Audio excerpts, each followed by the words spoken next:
The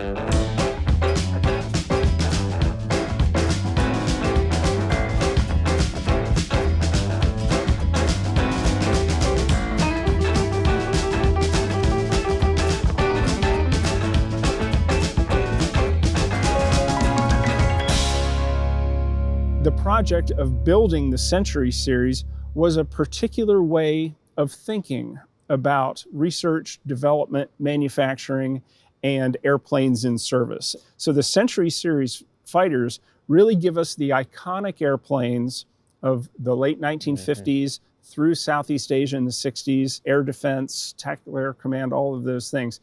And the shapes of these airplanes are instantly recognizable. They are many people's favorite airplanes, and they also represent a lot of firsts. This is the North American F-100F Super Sabre, sometimes called the Hun, short for 100. It was the first of the Century Series fighters and served with the U.S. Air Force from 1954 to 1971. Next up, the McDonnell F-101 Voodoo. It became a nuclear-armed fighter bomber for tactical air command and even a photo reconnaissance aircraft. Now we're going to check out the 102 and the 104. This is the amazing F-102 Delta Dagger. It was an Air Force interceptor designed and built by Convair.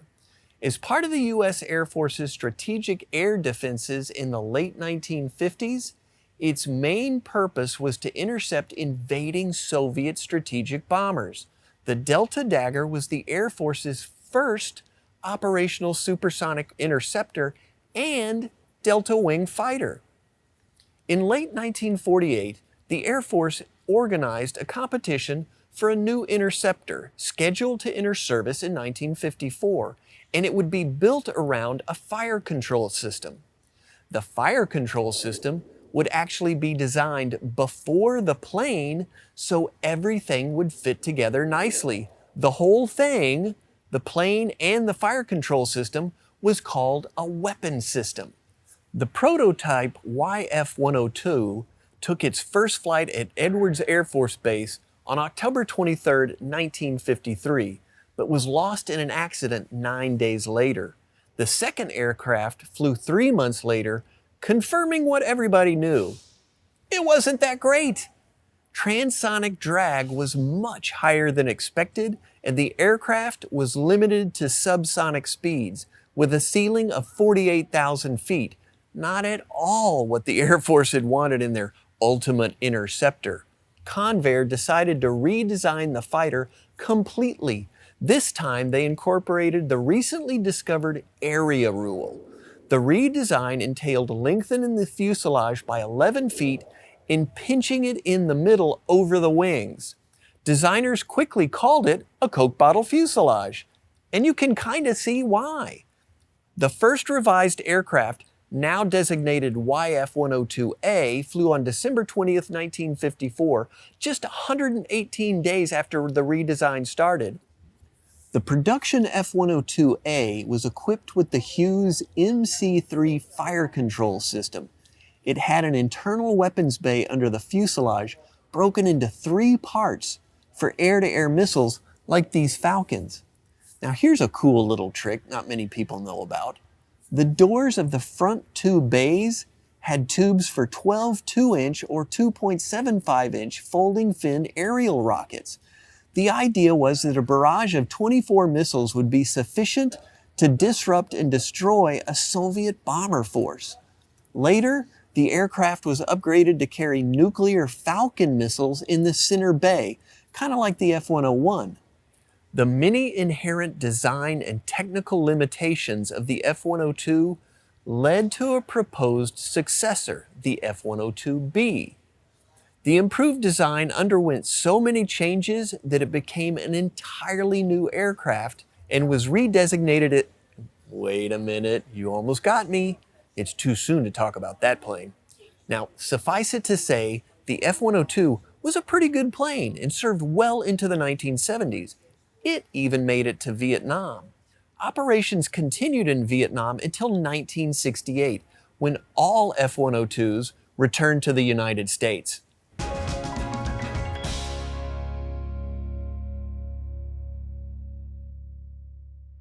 This little guy is the Lockheed F-104 Starfighter. Check it out. It's no surprise that it was called the missile with a man in it.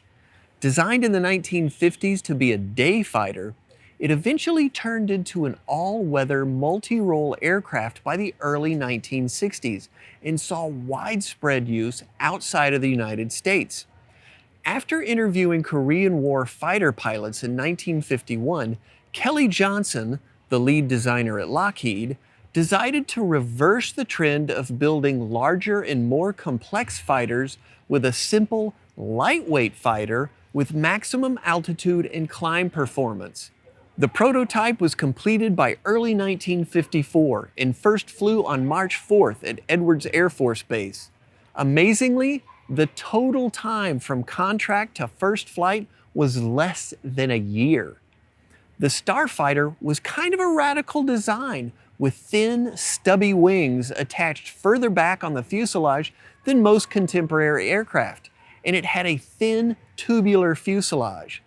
The wing provided excellent supersonic and low-altitude performance, but a poor turning radius and high landing speeds. However, it was the first production aircraft to achieve Mach 2 and the first to reach an altitude of 100,000 feet after taking off under its own power. It also established world records for airspeed, altitude, and time to climb, becoming the first aircraft to hold all three simultaneously. How cool is that? As a day fighter, the F-104's basic armament was the 20mm M61 Vulcan rotary cannon, and it was the first aircraft to carry that weapon. But testing revealed a few shortcomings. One of the more troubling was for ejected shells to be sucked into the engine. That's got to ruin any pilot's day. However, the problems were solved and the weapon was installed in many other aircraft and even used on ships and vehicles. Now, despite its sleek appearance, the 104 could carry bombs, missiles, and drop tanks. 2 AIM-9 Sidewinder air-to-air missiles could be carried on the wingtips or 2 fuel tanks.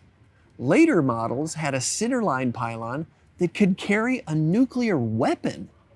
Sent to Vietnam in 1965 during Operation Rolling Thunder, the 104 was used in the air superiority and air support roles.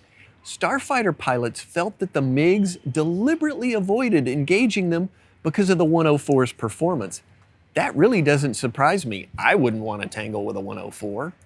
By 1967, the Starfighter units had all transitioned to the F-4 Phantom, and their planes were transferred to Air National Guard units. But that didn't mean the plane was on its way out. Many NATO countries flew the 104, as well as Japan, Jordan, Pakistan, and Taiwan, just to name a few. However, in the mid-1960s, the safety record of the F-104 Starfighter was a high-profile news item, especially in West Germany. The West German press created many nicknames for the aircraft, including Widowmaker and Ground Nail. However, the 104 was a great plane, and the final production version, the F-104S, was an all-weather interceptor built for the Italian Air Force, and it wasn't retired from active service until 2004. Well, that wraps up part 2 of our Century series. Anyway, keep tuning in because you know there's more to come.